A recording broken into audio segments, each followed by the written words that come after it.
বেশ। আমরা পড়ছিলাম আইওটি প্রোটোকল পড়ছিলাম, তাই তো? আমরা আগের দিনে ওয়্যারলেস সেন্সর নেটওয়ার্ক পড়েছিলাম, WSN পড়েছি আগের দিন। আজকে আমরা যে প্রোটোকলটা দিয়ে স্টার্ট করতে যাব, আহ, সেটা আমরা দেখতে পাচ্ছি সবাই বোর্ডে। তো ফার্স্ট যে প্রোটোকলটা দিয়ে আমরা স্টার্ট করব আজকে আমাদের ডিসকাশন, আজকে হচ্ছে 11 তারিখ। আজকে আমরা বেশ কয়েকটা প্রোটোকল সম্বন্ধে জানবো।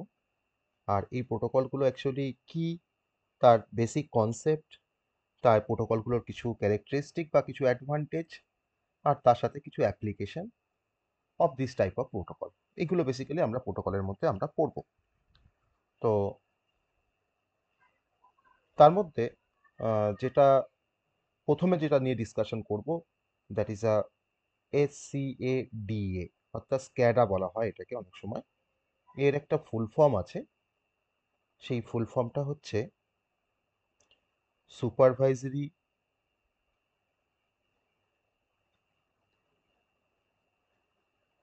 Control, C for control and data acquisition system.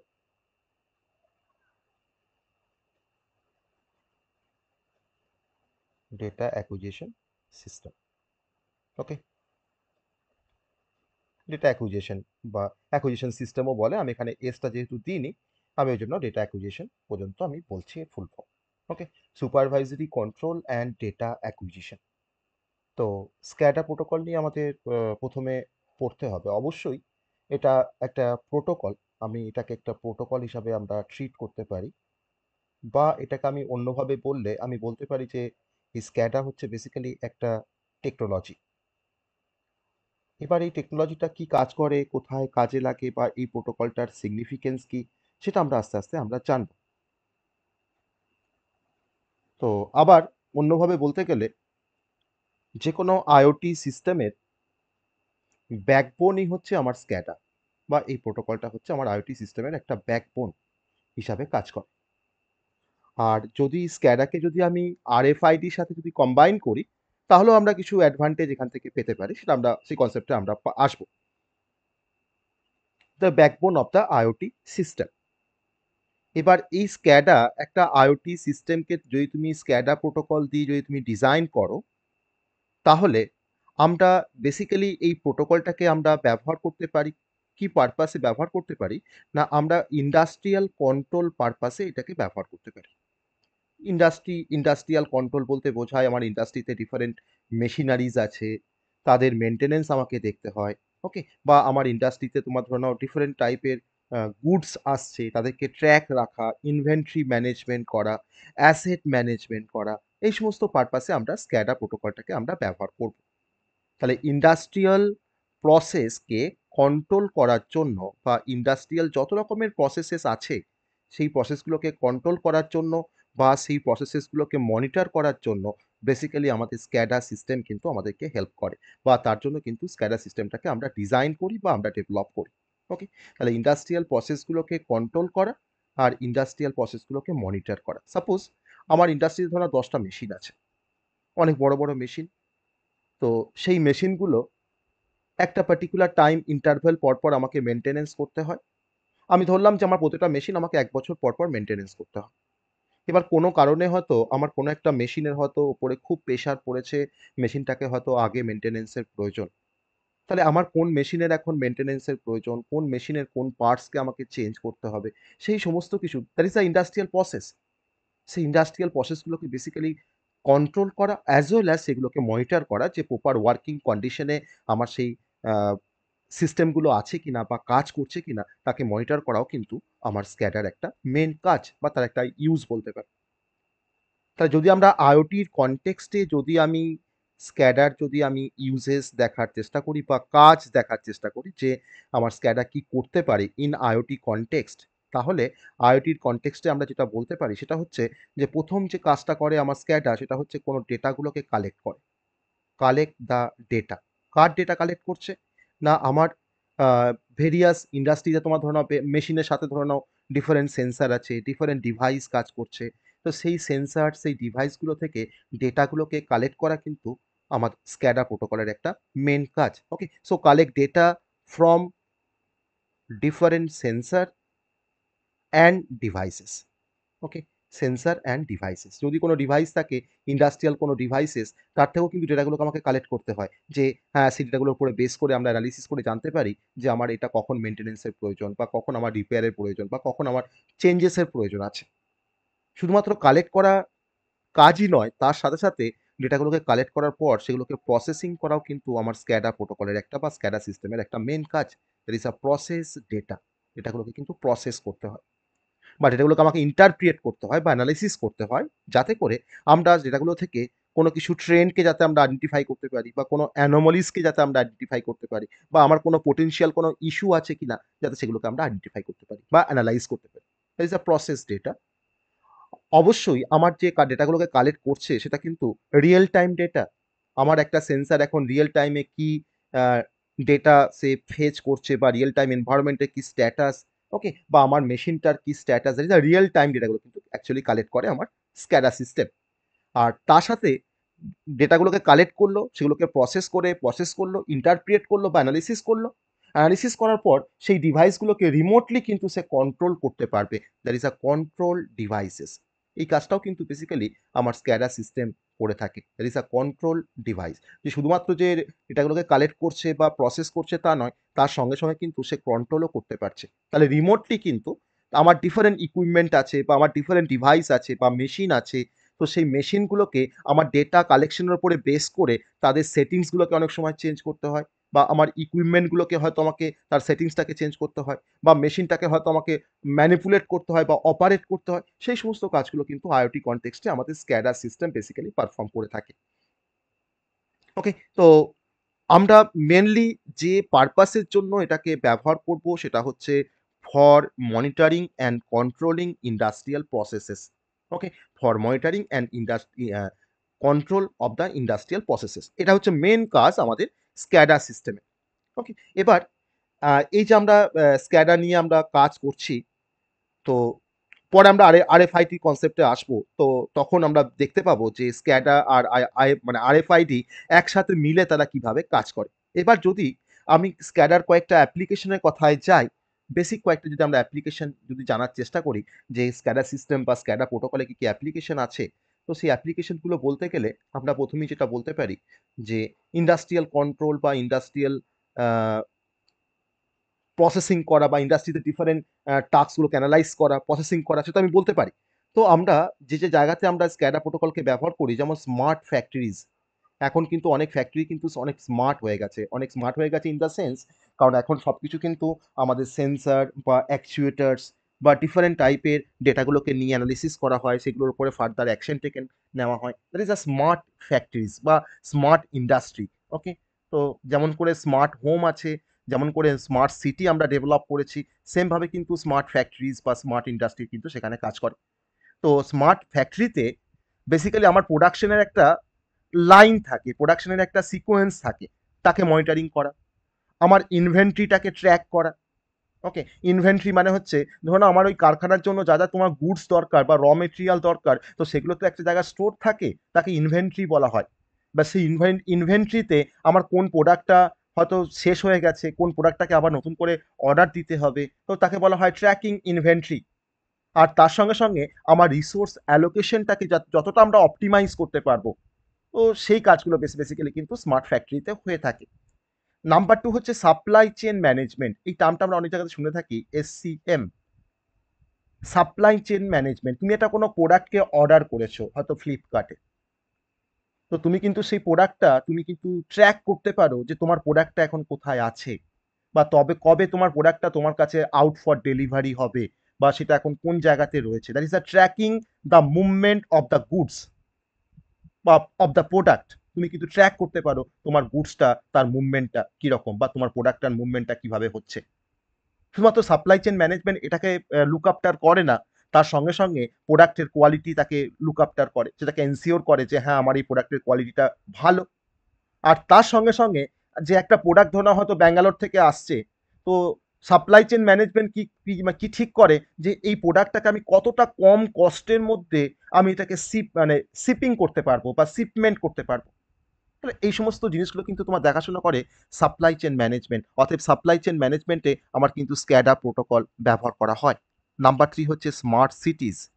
Smart সিটিতেও কিন্তু আমরা স্ক্যাডা প্রোটোকল ব্যবহার করি। স্মার্ট সিটিজ, কারণ সেখানে আমরা ট্রাফিক ম্যানেজ করছি, আমি কোনো এনার্জি কনজাম্পশনগুলোকে অপটিমাইজ করছি। আমরা সবসময় চেষ্টা করব যে যত করে কম এনার্জি কনজিউম করে আমরা আমাদের কাজ করা যায়।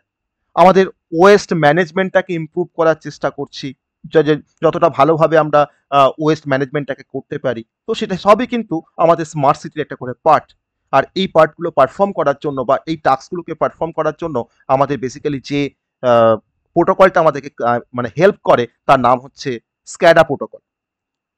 ওকে, আবার নাম্বার 4 হচ্ছে asset tracking. Asset tracking, asset tracking বলতে বোঝায় যে কোনো ইন্ডাস্ট্রিতে ধরে নাও হয়তো আমার কোনো একটা ইকুইপমেন্ট আছে, সেই ইকুইপমেন্টটার লোকেশন কোথায় বা সেই ইকুইপমেন্টটার ইউসেজ কি, যাতে করে যদি আমরা প্রত্যেকটা ইকুইপমেন্টে যদি আমি লোকেশনটাকে যদি আমরা মনিটর করতে পারি, তাহলে সেটা করতে পারলে কি হবে না, আমি সেই ইকুইপমেন্টটা আমার চুরি হওয়া থেকে আমি প্রিভেন্ট করতে পারবো, বা আমার সেই ইকুইপমেন্টটাকে আমি সবসময় দেখতে পারছি, তাকে মনিটর করতে পারছি, তাই তার মেনটেনেন্স কস্টটাকে আমরা অনেকটা রিডিউস করতে পারবো। তো that is called asset tracking. Okay, তাহলে এই সমস্ত পারপাসে আমরা স্ক্যাডা প্রোটোকলকে আমরা ব্যবহার করতে পারি। এছাড়া আমাদের আরও ডিফারেন্ট অ্যাপ্লিকেশন আছে স্ক্যাডা প্রোটোকলের ক্ষেত্রে। ওকে, তো এই হচ্ছে basic concept of the SCADA protocol. এবার একটু সংক্ষেপে আমরা কিছু অ্যাডভান্টেজ বলবো, স্ক্যাডা প্রোটোকলের রেসপেক্টে কিছু অ্যাডভান্টেজ নিয়ে আমরা কথা বলবো। পুরোটাই কিন্তু ইন্ডাস্ট্রিয়াল অটোমেশন বা ইন্ডাস্ট্রিয়াল কন্ট্রোল, এই সমস্ত পারপাসে কিন্তু আমাদের স্ক্যাডা প্রোটোকলটা ব্যবহার করা হয়। এবার কিছু আমরা অ্যাডভান্টেজেস বলবো। অ্যাডভান্টেজেস মধ্যে আমরা বেশ কয়েকটা অ্যাডভান্টেজেস নিয়ে ডিসকাশন করব। নাম্বার 1 হচ্ছে যে real time monitoring and control. Okay, real time monitoring and control, আমরা রিয়েল টাইমে মনিটর করতে পারছি। তার সঙ্গে মনিটর করা মানে হচ্ছে, তা আমরা যদি মনিটরিং করি তার মানে হচ্ছে আমরা সেই পার্টিকুলার ইকুইপমেন্টটাকে আমরা কন্ট্রোলও করতে পারবো রিয়েল টাইমে। ওকে, মানে এখন যদি একটা কোনো ফল্ট হয় আমার মেশিনটার, আমি কিন্তু রিয়েল টাইমে তাকে মনিটর করে কিন্তু কন্ট্রোল করতে পারবো। ওকে, সেই কাজটা কিন্তু করতে আমাকে হেল্প করছে স্ক্যাডা প্রোটোকল। নাম্বার 2 হচ্ছে data acquisition and analysis. Okay, data acquisition মানে হচ্ছে যে আমার ভাস্ট অ্যামাউন্ট অফ ডেটাকে কালেক্ট করাটা কি বলা হয় অ্যাকুইজিশন করা। আমরা ভেরিয়াস সেন্সার বা আমাদের ডিফারেন্ট যে ডিভাইস রয়েছে ফিল্ডে বা ইন্ডাস্ট্রিয়াল ফিল্ডে, তো সেই সমস্ত ফিল্ডের ডিভাইসগুলো থেকে বা সেন্সারগুলো থেকে আমরা কিন্তু ভাস্ট অ্যামাউন্ট অফ ডেটা কিন্তু আমরা কালেক্ট করছি। সেটা কিন্তু কালেক্ট করতে কে হেল্প করছে না, আমাকে হেল্প করছে তোমার SCADA protocol. Okay, so data acquisition and analysis. এবার ভাস্ট অ্যামাউন্ট অফ ডেটাকে তোমার কালেকশন করে কি লাভ হলো না, তারপরে কিন্তু অ্যাকচুয়ালি অ্যানালিসিস পারফর্ম করা হয়। ওকে, যাতে করে আমরা কোনো ট্রেন্ডকে আইডেন্টিফাই করতে পারি, যাতে করে আমরা কোনো প্রসেসেসকে আমরা অপটিমাইজ করতে পারি, যাতে করে আমরা মেনটেনেন্সের কখন দরকার সেটাকে আমরা প্রেডিকশন করতে পারি। তাহলে অ্যাকচুয়ালি আমার ইন্ডাস্ট্রিতে কিন্তু প্রোডাক্টিভিটিটাকে ইমপ্রুভ করার জন্য আমরা ডেটা অ্যাকুইজিশন বা অ্যানালিসিস করে থাকি। সেই কাজটা করতে আমাদের স্ক্যাডা আমাকে হেল্প করে। নাম্বার 3 হচ্ছে, সব কিন্তু অ্যাডভান্টেজের কথা আমি বলছি। নাম্বার 3 হচ্ছে remote access and management. Remote access and management. Okay, remote access and management. Remote access and management বলে যে যারা তোমার ধরো অপারেটর, যারা আইওটি সিস্টেমটাকে হয়তো অপারেট করছে আমার ইন্ডাস্ট্রিতে, সেই অপারেটরদের অ্যালাউ করে আমার স্ক্যাডা সিস্টেম, যাতে করে তারা প্রসেসেসগুলোকে বা আমার ইন্ডাস্ট্রিয়াল যে প্রসেসেসগুলো আছে সেই প্রসেসগুলোকে যাতে তারা রিমোট কোনো লোকেশন থেকে মনিটর করতে পারে বা কন্ট্রোল করতে পারে, যাতে করে আমরা অনসাইট প্রেজেন্স না থেকেও বা আমরা হয়তো অনসাইটে না থেকেও আমরা কিন্তু ফ্লেক্সিবিলিটি প্রোভাইড করতে পারবো। ওকে, তো আমার এটা হতে পারে, ধরো না হয়তো আমার হয়তো পাইপলাইনিং এর কোনো একটা কাজ চলছে বা পাওয়ার গ্রিডের কোনো কাজ চলছে, তো সেগুলো হয়তো আমার ডিসপার্স কোনো লোকেশনে হচ্ছে, মানে জিওগ্রাফিক্যালি ডিসপার্স কোনো লোকেশনে হয়তো সেই অপারেশনগুলো পারফর্ম হচ্ছে। না হয়তো মাঠের মধ্যে হয়তো পাইপলাইনিং এর কাজ চলছে, যেখান থেকে হয়তো তোমার গ্যাস যাবে। এখন আমরা শুনতে পাচ্ছি যে পাইপলাইনের থ্রু দিয়ে আমাদের গ্যাস আসবে বাড়িতে, আমরা সেখানে মিটার থাকবে কতটা গ্যাস আমরা কনজিউম করছি, তার উপরে আমাদের বিল আসবে। কয়েকদিন পরে হয়তো আমরা যে জল ব্যবহার করছি, ওয়াটার যে আমরা কনজিউম করছি বা আমরা যে ব্যবহার করছি ওয়াটার, তারও কিন্তু মিটার চলে আসবে। তো এই তোমার জলের যে পাইপলাইন ধরো হয়তো কোনো ডিসপার্স কোনো জিওগ্রাফিক্যাল কোনো লোকেশন দিয়ে হয়তো এসছে, যেখানে হয়তো আমরা কেউ সেখানে রিচ করতে পারি না। তাহলে সেই জায়গায় তো আমার তো লোক রাখা সম্ভব নয় যে সেখানে একজন কন্টিনিউয়াস থেকে সেটাকে মনিটর করবে। তো তখন কিন্তু আমাদের রিমোট অ্যাক্সেস বা ম্যানেজমেন্টের প্রয়োজন পড়ে। ওকে? তো নাম্বার 4 নাম্বার 4 আরো কয়েকটা অ্যাডভান্টেজ আমরা বলবো। খুব বেশি অ্যাডভান্টেজের পয়েন্ট আমরা মানে বাড়াবো না। সেটা হচ্ছে যে enhanced process automation. Enhanced process automation. Enhanced process automation. মানে আমরা কোনো টাস্ককে অটোমেট করে দিচ্ছি। অটোমেশন মানে হচ্ছে কোনো টাস্ক যদি আমার অটোমেটিক্যালি যদি পারফর্ম হয় তাকে বলা হয় অটোমেশন। তাহলে আমরা কোনো পার্টিকুলার কোনো টাস্ককে আমরা অটোমেট করে দিচ্ছি, যেগুলো হয়তো আমার কন্ট্রোল কিছু টাস্ক। তাহলে সেখানে যদি আমরা অটোমেট করে দিই তাহলে সেখানে আমার ম্যানুয়াল ইন্টারভেনশনের প্রয়োজন লাগছে না। আমার সেখানে বেশি হিউম্যানের এনগেজমেন্ট দরকার লাগছে না। আমরা সেটাকে মিনিমাইজ করতে পারছি। তো এটা করলে কি হবে না, আমাদের সিস্টেমটার বা আমাদের যে প্রসেসটার যে রিলায়েবিলিটি বা যে কনসিস্টেন্সি সেটা কিন্তু আমরা অনেকটা এনহ্যান্স করতে পারবো বা ইনক্রিজ করতে পারবো। তো তাকে আমরা বলছি এনহ্যান্স প্রসেস অটোমেশন। ওকে? আর এছাড়া আমরা আরো কিছু আমাকে অ্যাডভান্টেজ প্রোভাইড করে। নাম্বার 5 হচ্ছে কস্ট এফিসিয়েন্সি আমাকে প্রোভাইড করছে স্ক্যাডা। ওকে? তো কস্ট এফিসিয়েন্সি মানে আমরা তো বুঝতে পারছি যে আমরা রিমোট প্লেসে বসে সবকিছু কন্ট্রোল করতে পারছি। আমার সেখানে ম্যান পাওয়ারের দরকার লাগছে না খুব বেশি। সেখানে আমাকে ফিজিক্যাল লোকেশনে গিয়ে আমাকে কাজ করতে হচ্ছে না। আমরা সেখানে ডাউন টাইমটাকে রিডিউস করতে পারছি। আমরা মেইনটেন্যান্সের প্ল্যানিংটাকে আমরা ইমপ্রুভ করতে পারছি।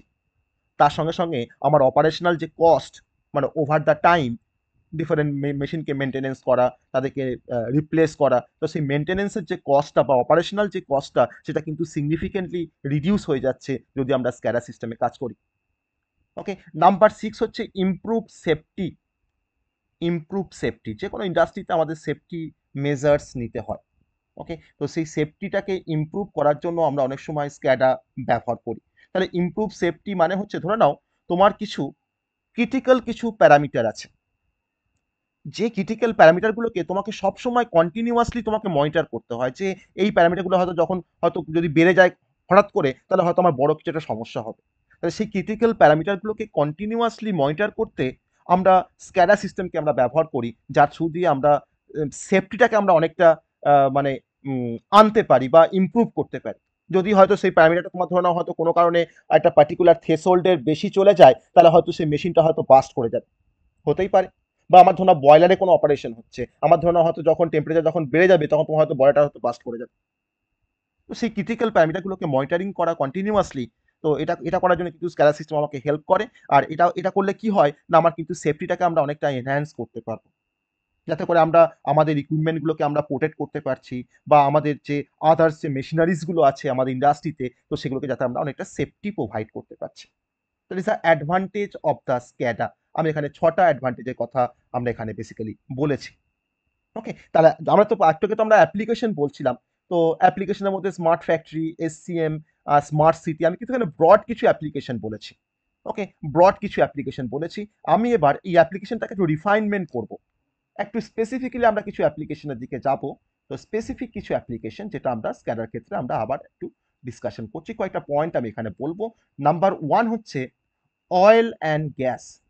ওকে? আমরা একটু আগে গ্যাসের পাইপলাইনিং এর কথা বলছিলাম, অয়েলের পাইপলাইনিং এর কথা বলছিলাম। তাহলে এই পাইপলাইনিং বা পাইপলাইন মনিটর করার জন্য বা কন্ট্রোল করার জন্য কিন্তু আমাদের SCADA সিস্টেম আমাদেরকে হেল্প করে। ওকে? আমার পাইপলাইন দিয়ে কতটা তেল যাচ্ছে বা কি পরিমাণ গ্যাস যাচ্ছে তার যে ফ্লো রেট, আমার পাইপলাইনটা কোথাও লিক করছে কিনা, তো এটা কিন্তু বেসিক্যালি ডিটেকশন করতে আমাদের ইউজ করা হয় SCADA। ওকে? তাহলে আমাদের অয়েল বা গ্যাস যে তোমার ট্রান্সপোর্টেশন হচ্ছে পাইপলাইনের থ্রু দিয়ে, তো সেগুলো কতটা সেফলি, কতটা এফিশিয়েন্টলি আমরা সেগুলোকে আমরা ফ্লো করাতে পারছি, তার ফ্লো রেট কত, তার ইন্টিগ্রিটিটা কত, এটা কিন্তু অ্যাকচুয়ালি আমাকে SCADA সিস্টেম আমাকে মনিটরিং করতে আমাকে হেল্প করছে। That is a oil and gas. এখানে কিন্তু SCADA সিস্টেমটা মানে আ মানে কি বলবো? মানে প্রচন্ডভাবে ব্যবহার করা হয়। নাম্বার 2 হচ্ছে ম্যানুফ্যাকচারিং। আমরা আগের যে অ্যাপ্লিকেশনগুলো পড়েছি তার সঙ্গে কিন্তু এগুলোকে আমরা অ্যাড অন করতে পারি, বা যদি স্পেসিফিক অ্যাপ্লিকেশনের কথা বলি তাহলে কিন্তু আমরা এখানে অয়েল অ্যান্ড গ্যাস, ম্যানুফ্যাকচারিং এগুলো কিন্তু আমরা অ্যাড করতে পারি। ওকে? আমরা প্রসেস কন্ট্রোলের ক্ষেত্রে আমরা SCADA সিস্টেম ব্যবহার করি। আমরা প্রোডাকশন মনিটরিং করতে আমরা SCADA সিস্টেম ব্যবহার করি। ওকে? কারণ দেখো আমার ইন্ডাস্ট্রিতে কি হয়, প্রোডাকশন হয়।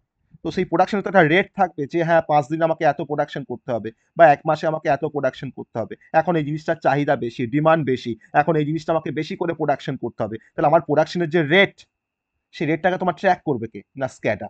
ওকে, আমার ইকুইপমেন্টের পারফরমেন্সকে তোমার ট্র্যাক করবে কে? না স্ক্যাডা। ওকে, আমার ইনভেন্টরি লেভেলটা এখন কেমন আছে, কোন গুডস কতটা স্টকে আছে, কোন গুডসটা আমার ফুরিয়ে গেছে, শেষ হয়ে গেছে, তাকে তোমার ট্র্যাক করবে কে? না স্ক্যাডা।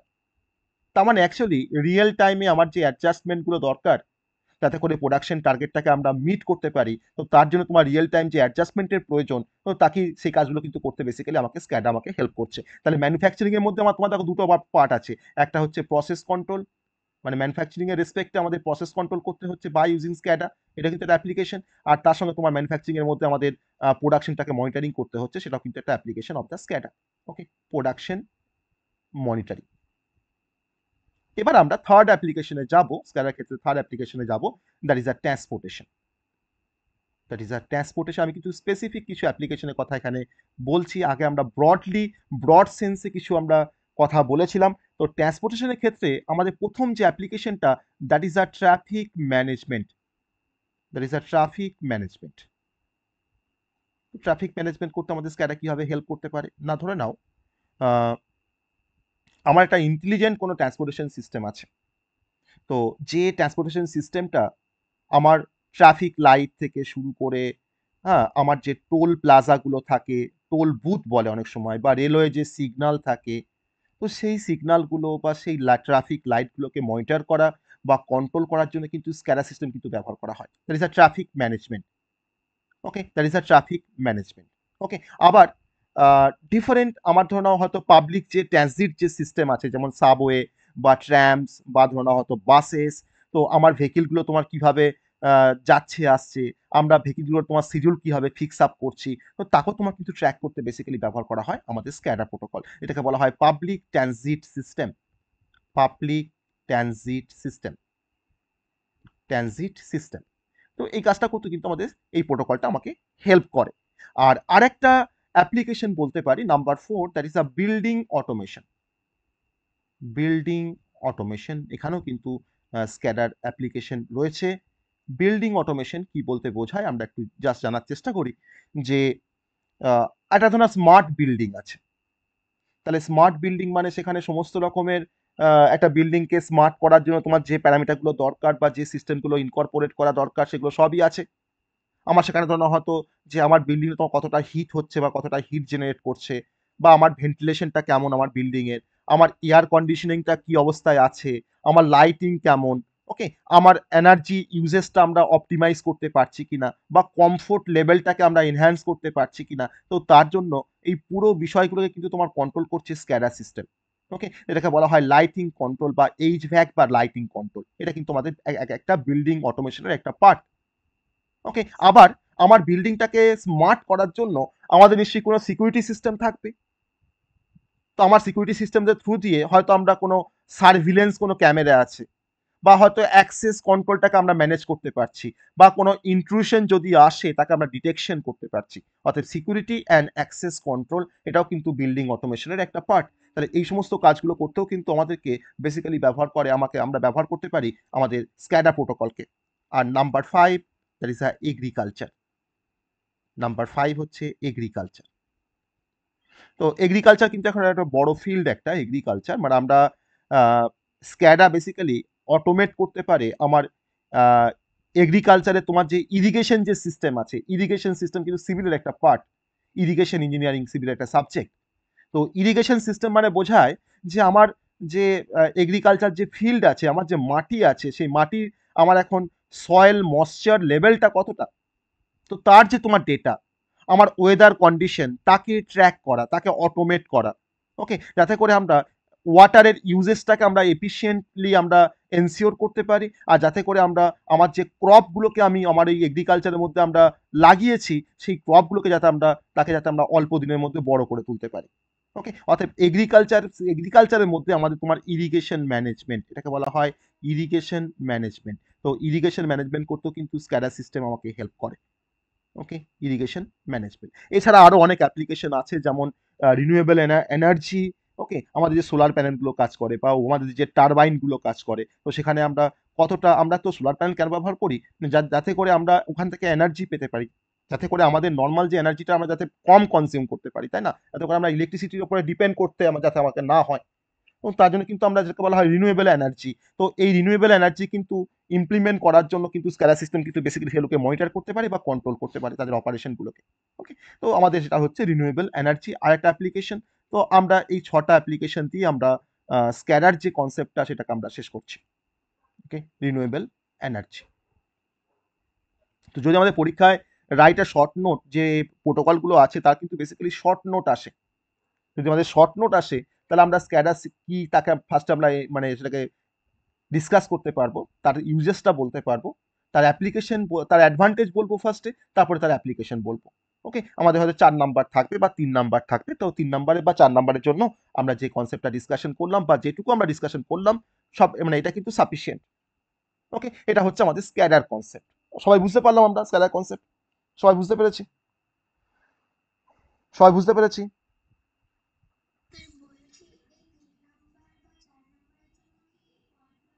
না, না, না করতে তুমি জাস্ট পয়েন্ট করে লিখবে। কোনো পয়েন্ট তোমাকে ডেসক্রাইব করতে হবে না। তুমি জাস্ট সেই পয়েন্টগুলোকে লিখবে। হুম। তুমি এরকম ভাবেই লিখবে। হ্যাঁ, তুমি এরকম ভাবেই লিখবে। আর যদি মনে হয় যে না একটু ডিসকাস করা দরকার, একটু এক্সপ্লেন করতে পারো যদি টাইম থাকে, করবে। ঠিক আছে? মানে ট্রাফিক ম্যানেজমেন্ট বলতে কি বোঝায় সেটাকে আমি তোমাকে বললাম। বা পাবলিক ট্রানজিট সিস্টেম বলতে কি বোঝায় আমি তোমাকে বললাম। ওকে? তো তুমি যদি ভাবো যে আমি ১ লাইন ২ লাইন করে লিখে দেবো কতটা পয়েন্টের এগেইনস্ট এ, তাও করতে পারো। কোনো সমস্যা নেই। কোনো সমস্যা নেই। করতেই পারো। ঠিক আছে? এবার আমরা উম যে কনসেপ্টে আসবো সবাই সবাই বুঝতে পারলে তো এর কনসেপ্টটা স্ক্যাডার কনসেপ্টটা সবাই বুঝতে পেরেছো? সবাই বুঝতে পেরেছো?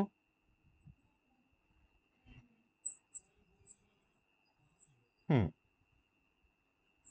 বলো।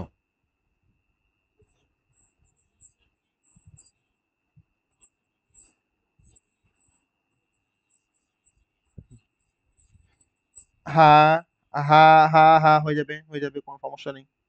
কোনো সমস্যা নেই, হয়ে যাবে। ঠিক আছে? কোনো সমস্যা নেই। এইভাবেই লিখবে। তোমার যদি মনে হয় যে হ্যাঁ, এরকমভাবে লিখলে আমাদের ভালো হবে বা লিখতে সুবিধা হবে, লিখবে। কোনো সমস্যা নেই। ওকে? এবার চলে আসবো আমরা যে কনসেপ্টে সেটা হচ্ছে RFID। তোমরা কেউ RFID দেখেছো? তোমরা কেউ RFID দেখেছো? মানে RFID কার্ড দেখেছো কেউ? কোনোদিন কোনো জায়গাতে? RFID কার্ড দেখেছো?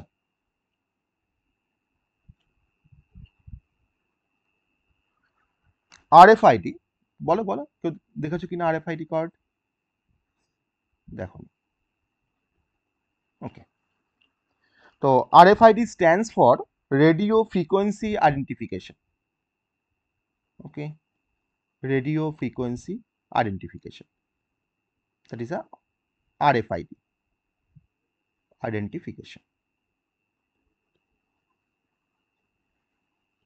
আমি তোমাকে RFID কার্ডের একটা ছোট্ট একটা আমি যদি একটা ডায়াগ্রাম এখানে শেয়ার করি, ১ মিনিট। আমি একটা ডায়াগ্রাম শেয়ার করার চেষ্টা করছি RFID কার্ডের। ওকে, তো যাওয়া যাক RFID কার্ড।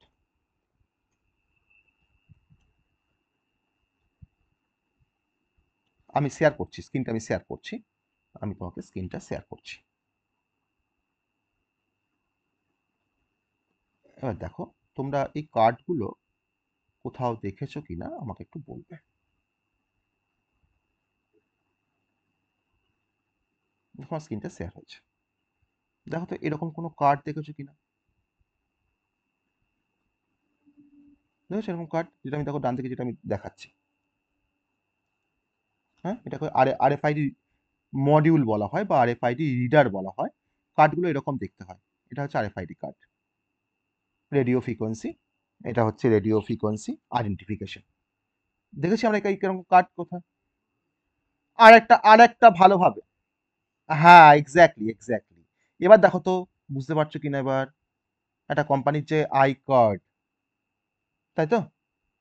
তো আমরা তো তোমার তো ফার্স্টে স্ক্যানারে গিয়ে স্ক্যান করে তারপরে হয়তো আমাকে পারমিশন দেয়, তারপর আমি তোমার ঢুকতে পারি। গেটটা ওপেন হয়। নাহলে কিন্তু গেটটা ওপেন হবে না। যদি আমরা এই কার্ডে না দেখাই। ওকে, এটা হচ্ছে আরএফআইডি কার্ড। ওকে, এই আরএফআইডি দিয়ে আমরা কিন্তু ডিফারেন্ট টাইপের আমরা প্রজেক্ট করতে পারি। দেখো, এটা হচ্ছে আরএফআইডি রিডার, আর এটা হচ্ছে আমার কার্ডটা। কার্ডটাকে গিয়ে আমাকে ওই মেশিনের সামনে গিয়ে ধরতে হয়। তাহলে আমার যে আইডেন্টিফিকেশনটা সে কিন্তু ওখানে ও রিড করে নেবে যে হ্যাঁ আমি অথেন্টিকেট ইউজার, আমার কোম্পানির আমি অথেন্টিকেট ইউজার। দেন আমাকে আমার গেটটা হয়তো ওপেন হয়ে যাবে, বা আমার হয়তো অ্যাটেন্ডেন্সটা হয়ে গেল আরএফআইডি কার্ডের থ্রু দিয়ে।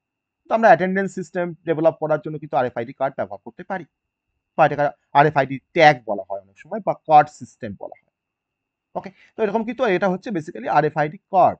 ওকে, এটা হচ্ছে আরএফআইডি কার্ড। এবার আমরা আজকে পড়বো আরএফআইডি। আরএফআইডির আমরা আজকে প্রোটোকল সম্বন্ধে আমরা জানার চেষ্টা করব।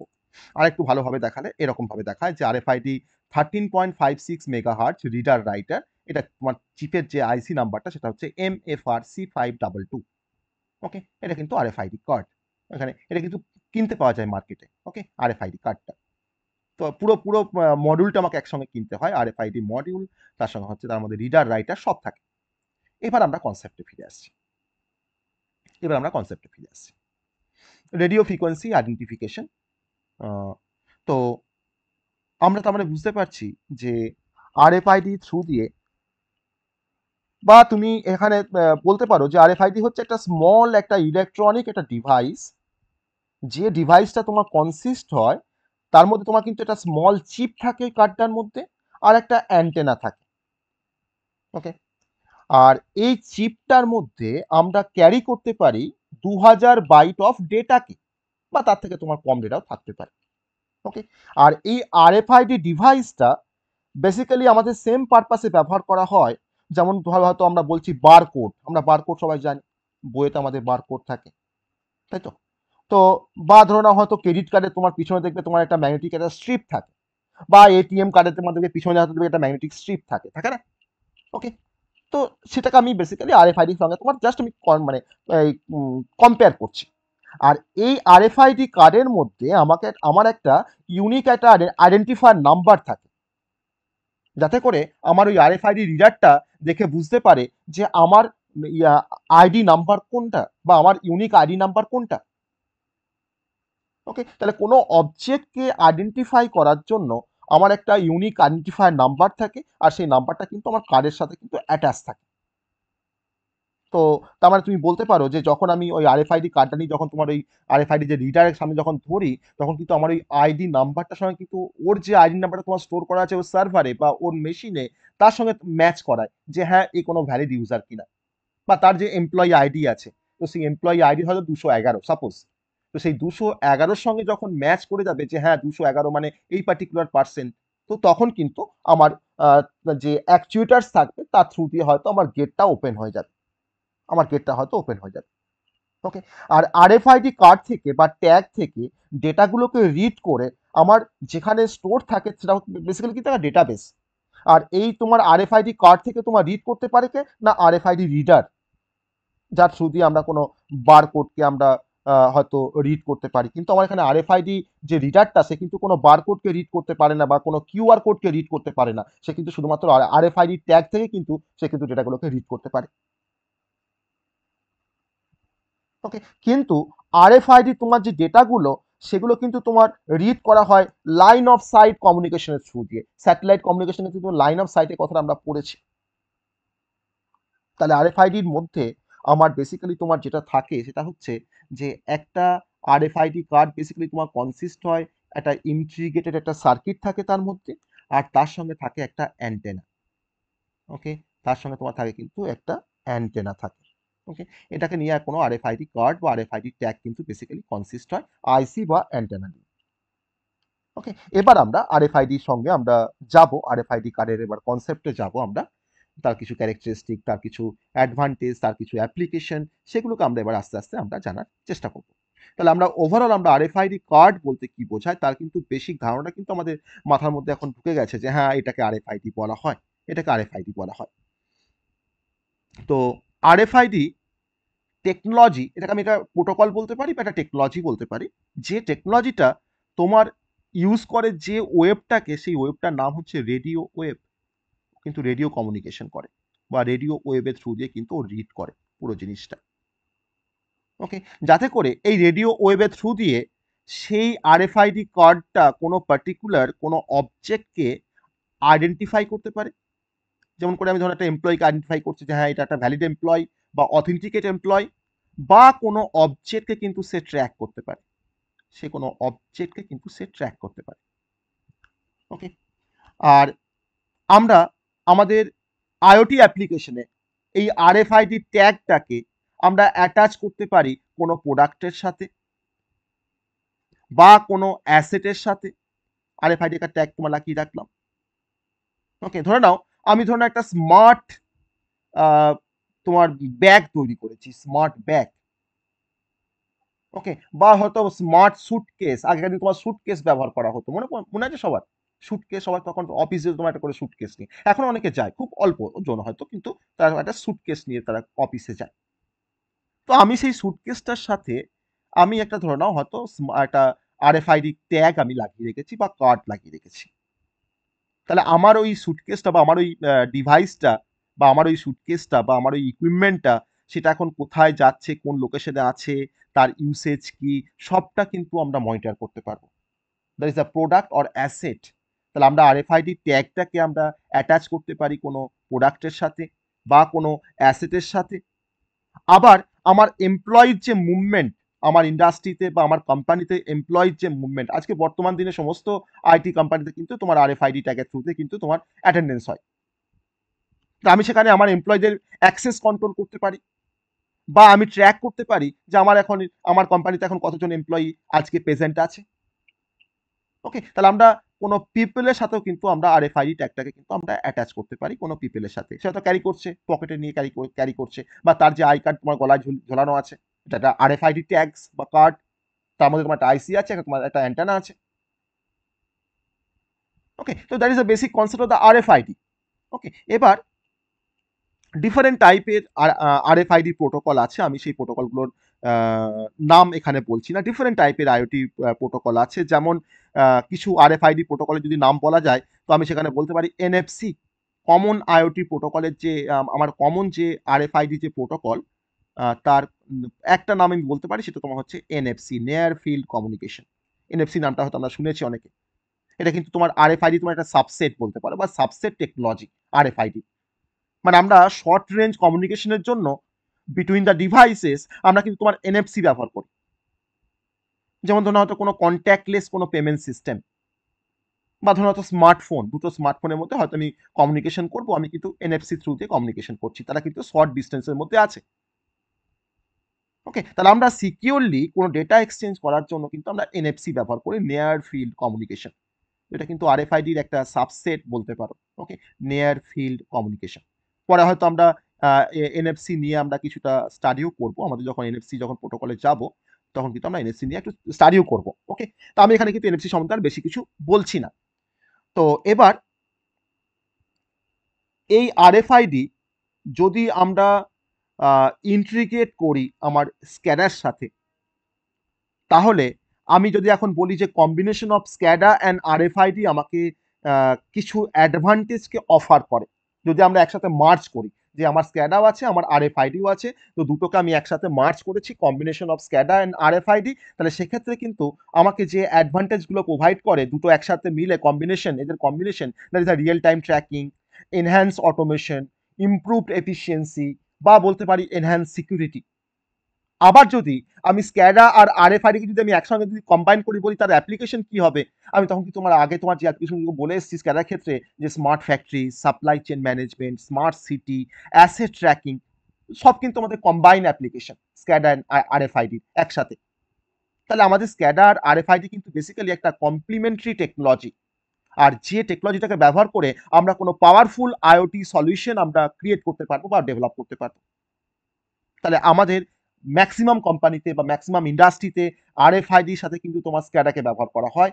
আর যদি আমরা দুটোকে যদি একসাথে যদি ব্যবহার করি, তাদের কম্বাইন করলে তাদের তোমার যে ক্যাপাবিলিটিস হয়, যাতে করে অর্গানাইজেশন তারা কিন্তু তাদের এফিসিয়েন্সিটাকে ইমপ্রুভ করতে পারে, তাদের কস্টটাকে রিডিউস করতে পারে, বা সিকিউরিটি কনসেপ্টটাকে তারা কিন্তু এনহ্যান্স করতে পারে। ওকে, তাহলে আমি কিন্তু এই স্পেসিফিক অ্যাপ্লিকেশনগুলো কম্বিনেশন করে কিন্তু আমি তোমাকে আর সেটা আমি এখানে লিখলাম না বা বললাম না। ওকে, আমি স্পেসিফিক অ্যাপ্লিকেশনে আমরা যাব, স্পেসিফিক অ্যাপ্লিকেশনে আমরা আসবো আমার আরএফআইডি। চলো, অ্যাডভান্টেজ অফ দ্য আরএফআইডি। আমি এখন কিছু আরএফআইডি কিছু অ্যাডভান্টেজ দেখবো, তারপরে অ্যাপ্লিকেশন দেখবো। অ্যাডভান্টেজেস অফ আরএফআইডি, তারপরে পারলে আমি কম্বাইন্ড অ্যাপ্লিকেশন বা অ্যাডভান্টেজগুলো আমি একটু বলার চেষ্টা করবো। ঠিক আছে, আমি তো বললাম, জাস্ট লিখে দেবো একটু, যাতে করে তোমাদের এটাই অ্যাজ আ নোটস হিসেবে তোমরা পড়তে পারো। তো প্রথম যে অ্যাডভান্টেজটা অ্যাকচুয়ালি, সেটা হচ্ছে automated data collection. Automated data collection, তুমি কার্ডটাকে নিয়ে গিয়ে তোমার আরএফআইডি যে রিডার আছে তুমি তার সামনে ধরছো, তোমার কিন্তু অটোমেটিক্যালি তোমার কিন্তু ডেটা কিন্তু সেখান থেকে কালেক্ট হয়ে যাচ্ছে। ওকে, তো যেটা কিন্তু মানে আমাদের এটা করলে কি সুবিধা হচ্ছে না, আমার কিন্তু সেখানে ম্যানুয়াল যে এফোর্টটা কিন্তু এখানে মানে অনেকটা রিডিউস হয়ে যাচ্ছে। ওকে, আমার ধরো ট্র্যাডিশনাল যে বারকোড স্ক্যানিং, তার তো অনেক সমস্যা আছে। তো ট্র্যাডিশনাল বারকোড স্ক্যানিং এর যে সমস্যাগুলো, তো সেটা কিন্তু আমরা অনেকটা ওভারকাম করতে পেরেছি যদি আমরা আরএফআইডি থ্রু দিয়ে, যদি আমরা আরএফআইডি ট্যাগ ব্যবহার করে আমরা কিছু যদি আমরা স্ক্যান করতে পারি। ওকে, নাম্বার ওয়ান হচ্ছে তোমার অটোমেটেড তোমার ডেটা কালেকশন করতে আমাকে হেল্প করছে আরএফআইডি। নাম্বার টু হচ্ছে real time tracking and visibility. আমি রিয়েল টাইমে ট্র্যাক করে দেখতে পাচ্ছি যে আমার এমপ্লয়িতে এখন কতজন এসছে, বা আমার এমপ্লয়িগুলো তোমার এখন তারা তোমার কতজন এসছে, আমার অ্যাটেন্ডেন্স কতজন অ্যাবসেন্ট আছে, সব কিন্তু আমরা দেখতে পাচ্ছি। আবার ইন্ডাস্ট্রি তোমার আরএফআইডি তোমার আমার ব্যবহার করা হয় কেন না, আমরা কোনো অ্যাসেটকে আমরা রিয়েল টাইম ট্র্যাকিং করতে পারি। আমি যেমন তোমাকে সুটকেসের কথা বলছিলাম, তার মানে অর্গানাইজেশনগুলো তারা কিন্তু সবসময় আপ টু ডেট থাকতে পারছে ইনফরমেশনের ওপরে, বা অন দেয়ার লোকেশন, বা অন দেয়ার স্ট্যাটাস। তো এটা কিন্তু অপারেশনাল যে এফিসিয়েন্সি আমার ইন্ডাস্ট্রি, এটা কিন্তু অনেকটা বাড়িয়ে তুলবে। That is a real time and visibility. Number three হচ্ছে আমাকে আরএফআইডি আমাকে আরো কিছু অ্যাডভান্টেজ অফার করে, যেমন increased efficiency and accuracy. Okay, increased efficiency and accuracy. যদি আমার কোম্পানিতে তোমার যদি কোনো আরএফআইডি যদি কোনো সিস্টেম না থাকতো, বা কোনো কোড স্ক্যানিং যদি কোনো সিস্টেম না থাকতো, বা যদি আমার কোনো অ্যাটেন্ডেন্স সিস্টেম না থাকতো, তাহলে তোমার যখন যে এমপ্লয়ি যখন পারতো সে কিন্তু ঢুকতো আমার কোম্পানিতে, সে তোমার 10টায় ঢুকে মানে 11টায় ঢুকেছে, তোমার 10টায় সাইন করছে খাতার মধ্যে, যেটা এখন হয় গভর্নমেন্ট পলিটেকনিক কলেজে। টাইম হচ্ছে 10টা কলেজের, কিন্তু স্যারেরা কিন্তু ঢোকে কেউ 12টা, কেউ 11:30, কেউ আবার হয়তো আসলোই না, কেউ হয়তো এসে আবার দুপুরে আবার ভাতটাকে ঘর থেকে ভাতটা খেয়ে এলো, দিয়ে আবার এসে কলেজে থাকলো 1 ঘন্টা কলেজ করে আবার চলে গেল। সব থেকে ভালো এক্সাম্পল কিন্তু আবার যেন পরীক্ষার জন্য আবার লিখে ফেলো না যে সব থেকে ভালো এক্সাম্পল হচ্ছে government college, government polytechnic college, তারা কিন্তু মার্কস দেবে না যারা খারাপ দেখবে। ওকে, তো আমি কিন্তু তোমাকে অ্যাকুরেসি কথা বলছি। তাহলে আমরা আরএফআইডি থ্রু দিয়ে ডেটা কালেকশন যেমন আমাদের হাইলি অ্যাকুরেট হয়, আবার আমার ইনভেন্টরির যে কাউন্টগুলো আমরা কিন্তু খুব কম সময়ে আমরা হয়তো সেটাকে কাউন্ট করতে পারি, আমি অ্যাসেট ম্যানেজমেন্ট করতে পারি। তো এটা কিন্তু বেসিক্যালি আমার ইন্ডাস্ট্রিতে কিন্তু এটা মানে এফিশিয়েন্ট প্রসেস ম্যানেজমেন্টের কনসেপ্টটাকে ইনকর্পোরেট করছে। আমার অল্প সময়ের মধ্যে আমরা সব কিছু আমরা করতে পারছি। Increase efficiency and accuracy. Number four হচ্ছে ইমপ্রুভ সিকিউরিটি। আমাকে আরএফআইডি আমাকে সিকিউরিটি কনসেপ্টটাকে কিন্তু ইমপ্রুভ করতে হেল্প করছে। Improve security. ওকে, কেমন করে না, আমি আমার অ্যাসেটের মুভমেন্টটা আমি দেখতে পাচ্ছি। ধরুন আমি হয়তো এটা কোনো ব্যাগে করে হয়তো তোমার সোনা নিয়ে যাচ্ছি, গোল্ড বা ডায়মন্ড নিয়ে যাচ্ছি, আমার তার সঙ্গে ধরো আরএফআইডি কার্ড লাগানো আছে। হয়তো আমার ট্রেন থেকে বা বাস থেকে হয়তো আমার ওই সুটকেসটা হয়তো চুরি হয়ে গেল, কিন্তু আমি কিন্তু ট্র্যাক করতে পারবো যে আমার ওই গুডসটা বা আমার এই সুটকেসটা এখন কোথায় আছে, তা কিন্তু আমি ট্র্যাক করতে পারবো। তাহলে আরএফআইডি ট্যাগ কিন্তু অ্যাকচুয়ালি হেল্প করে, যাতে করে আমরা সিকিউরিটিটাকে আমরা অনেকটা এনহ্যান্স করতে পারি। কেন না, আমি ট্র্যাক করতে পারছি সবসময় আমার ওই অ্যাসেটটা বা আমার ওই ইন্ডিভিজুয়ালস তার মুভমেন্ট। তাহলে আমাদের যেটা কিন্তু অনেকটা চুরি হওয়া থেকে অনেকটা প্রিভেন্ট করবে, বা আনঅথরাইজ অ্যাক্সেস থেকে অনেকটা প্রিভেন্ট করবে। আবার অনেক সময় যদি তুমি আরএফআইডি ট্যাগ লাগিয়ে রাখো তোমার সুটকেসের মধ্যে, আর যদি তোমার ধরে নাও হয়তো সুটকেসটা হয়তো কেউ নিয়ে চলে যাচ্ছে, তখন কিন্তু একটা অ্যালার্ম ট্রিগার করবে। তো তোমার পারমিশন ছাড়া, তোমার অথরাইজেশন ছাড়া যদি কোনো আইটেম মুভড হয়, একটা প্লেস থেকে অন্য প্লেসে, তখন কিন্তু একটা অ্যালার্ম ট্রিগার করবে। আমি রিসেন্টলি একটা প্রজেক্ট করিয়েছি, খুব সিম্পল প্রজেক্ট একটা, যে আমার পার্সের সাথে একটা ডিভাইস আছে। ওকে, আমি ধরো বাসে ট্রাভেল করছি বা ট্রেনে ট্রাভেল করছি। এবার ধরো কেউ হয়তো পকেট পার হয়তো আমার পার্সটাকে সে চুরি করতে যাচ্ছে। আমার পকেট থেকে সেই পার্সটাকে হয়তো জাস্ট পকেট থেকে বের করেছে, আর সঙ্গে সঙ্গে কিন্তু একটা অ্যালার্ম বাজছে। ওকে, তার মানে এটা কিন্তু অ্যাকচুয়ালি আমাদের আরএফআইডির কনসেপ্ট, যেখানে কিন্তু আমরা আরএফআইডি কার্ড লাগিয়ে রেখে ট্যাগ লাগানো আছে, যাতে করে আমরা যখনই কোনো পার্টসটা আমার ওখান থেকে বেরিয়ে যাচ্ছে, তখন সঙ্গে সঙ্গে কিন্তু আমার ওখানে ম্যাগনেট থাকবে, অবশ্যই ম্যাগনেটের কনসেপ্ট এখানে একটা আছে। আর তখন ওখানে কিন্তু আমার অ্যালার্ম বাজবে, তাহলে আমরা কি বুঝতে পারবো যে আমার কিন্তু পার্টসটা বা আমার প্রোডাক্টটা এখন কিন্তু মিসপ্লেস হচ্ছে বা মুভ করছে উইদাউট মাই কনসেন্ট বা উইদাউট মাই অথরাইজেশন। তো আমাকে সিকিউরিটিটাকে অনেকটা ইমপ্রুভ করতে হেল্প করছে আরএফআইডি। এছাড়া আমরা ইনভেন্টরি ম্যানেজমেন্ট করতে পারি, সেটা আমাকে এনহ্যান্স করছে, এনহ্যান্সড ইনভেন্টরি ম্যানেজমেন্ট। ওকে, এনহ্যান্স ইনভেন্টরি ম্যানেজমেন্ট করতে আমাকে হেল্প করছে। ইনভেন্টরি মানে তো বললাম, যেখানে আমাদের গুডসগুলো কোম্পানির বা কোনো ফ্যাক্টরি গুডসগুলো যেখানে স্টোর থাকে, আমার স্টক লেভেলটা আমাকে অ্যাকুরেট প্রোভাইড করছে, স্টক লেভেল আমাকে কখন অর্ডার করতে হবে তার জন্য আমাকে অ্যালার্ট করছে যে এই প্রোডাক্টটা তোমার শেষ হয়ে গেছে, তুমি এটাকে আবার রিঅর্ডার করো। ওকে, আমার ওভারস্টক সিচুয়েশনটাকে আমাকে আমাকে জানাচ্ছে, আমাকে ইন্টিমেট করছে যে হ্যাঁ, এই প্রোডাক্টটা এখন প্রচুর স্টক হয়ে গেছে, এটাকে যেন এখন যেন অর্ডার করা না হয়। আমার সাপ্লাই চেনটাকে কিন্তু অ্যাকচুয়ালি অপটিমাইজ করছে। That is enhance inventory management. Okay, আর এছাড়া আমাকে অবশ্যই আমাকে আরএফআইডি আমাকে স্কেলেবিলিটি প্রোভাইড করছে, আর তার সাথে আমাকে ফ্লেক্সিবিলিটি প্রোভাইড করছে। ওকে, স্কেলেবিলিটি অ্যান্ড ফ্লেক্সিবিলিটি, কারণ হাইলি স্কেলেবল। কারণ আজকে তুমি হয়তো একটা বিজনেস স্টার্ট করেছো, ছোট একটা বিজনেস, সেই বিজনেসটা হয়তো তোমার আস্তে আস্তে এক্সপ্যান্ড করছে। ওকে, আজকে আমি যখন প্রথম পড়ানো স্টার্ট করি, আমি একজন স্টুডেন্টকে নিয়ে স্টার্ট করেছিলাম। সেই ইয়ারটা তখন ছিল তোমার 2009। একজন স্টুডেন্টকে নিয়ে আমি স্টার্ট করেছিলাম। ওকে, তো সেখানে ধরুন আমার বিজনেসটা আজকে এক্সপ্যান্ড করছে, আজকে আমার ধরুন মোর দ্যান 500 এর বেশি স্টুডেন্ট আমার ক্লাসরুমে। ওকে, তো দ্যাট ইজ আ স্কেলেবিলিটি। আমার আগে একটা রেঞ্জ অফ স্টুডেন্ট আমার কাছে পড়তো, এখন সেই রেঞ্জটা আস্তে আস্তে কিন্তু স্কেল আপ করছে, বাড়ছে। তো এটা কিন্তু মানে বিজনেসের ক্ষেত্রে অনেকটা হেল্প করছে আমাকে আরএফআইডি কনসেপ্ট। আর যত আমার সিস্টেমটা ফ্লেক্সিবল বলেই তো এত স্টুডেন্ট আসছে আমার কাছে, আমার পড়া বুঝতে পারছে বলেই তো সবাই আসছে। যদি আমি ভালো পড়াতে না পারতাম, যদি আমি হয়তো আমার পড়া যদি কেউ বুঝতে না পারতো, আমার কাছে কেউ আসতো না, তাই না? তাহলে অতএব সে আমাকে কিছু অ্যাডভান্টেজ প্রোভাইড করছে, মানে like the scalability and flexibility. তার জন্য আমরা বলতে পারি এটাও একটা অ্যাডভান্টেজ আমাদের আমাদের আরএফআইডি।